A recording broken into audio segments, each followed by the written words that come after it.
Assalamualaikum warahmatullahi wabarakatuh. Perkenalkan, saya Siti Rabiatul Adwiyah Yusri, peserta Latsar CPNS, Kementerian Agraria dan Tata Ruang, Badan Pertanahan Nasional, gelombang 3, Angkatan 20, kelompok 1, tahun 2025. Pada kesempatan kali ini, saya akan menyampaikan learning journal saya terkait dengan pembelajaran hari ini, Kamis 23 Oktober 2025, di mana materinya adalah pengelolaan konflik kepentingan. Kegiatan pembelajaran hari ini dilakukan secara distance learning melalui Zoom meeting dengan tutor Ibu Nunung Nurhidayah, SPD, MAP, QMRO, QMRP.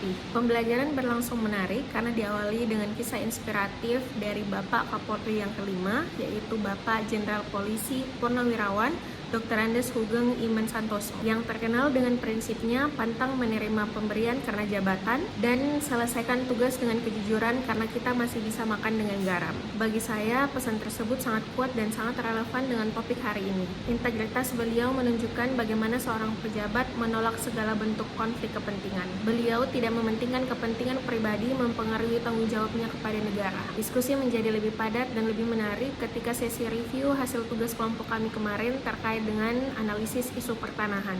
Dikarenakan banyak pandangan baru tentang bagaimana sebenarnya konflik bisa muncul dari berbagai kepentingan. Pada materi inti hari ini, tutor menjelaskan bahwa konflik kepentingan akan selalu mengelilingi ASN. Sebagai ASN, kita mungkin akan dihadapkan oleh situasi di mana ada perbedaan antara kepentingan pribadi, kepentingan kelompok, dan kepentingan jabatan. Disinilah pentingnya kemampuan untuk mengenali, mengelola, dan menghindari konflik tersebut, agar keputusan yang diambil tetap objektif dan berpihak pada masyarakat.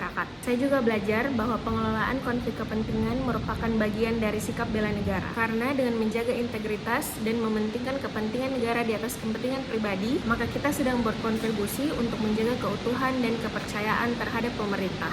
Dari pembelajaran hari ini, saya merasa sangat terinspirasi dan juga tertantang. Tantangan terbesar bagi saya adalah bagaimana melatih diri sendiri untuk tetap sadar dan jujur terhadap potensi konflik kepentingan dalam pekerjaan sehari-hari. Terkadang kita tidak sadar bahwa keputusan kecil pun bisa mengandung bias atau pengaruh pribadi. Untuk mengatasinya, saya berkomitmen untuk lebih memahami kode etik ASN, terus berlatih bersikap profesional, dan membuka ruang diskusi dengan rekan kerja atau atasan ketika mengalami dilema etika. Sebagai upaya memperkaya pemahaman, saya juga akan membaca beberapa contoh kasus nyata konflik kepentingan di sektor publik, agar bisa belajar bagaimana cara menanganinya secara etis dan proporsional. Secara keseluruhan, saya menyimpulkan bahwa integritas adalah benteng utama bagi ASN dalam menghadapi konflik kepentingan. ASN yang berintegritas seperti Bapak Hugeng tidak hanya menolak penyalahgunaan jabatan, tetapi juga menjaga marwah profesinya sebagai pelayan bangsa dan negara. Demikian learning journal saya hari ini.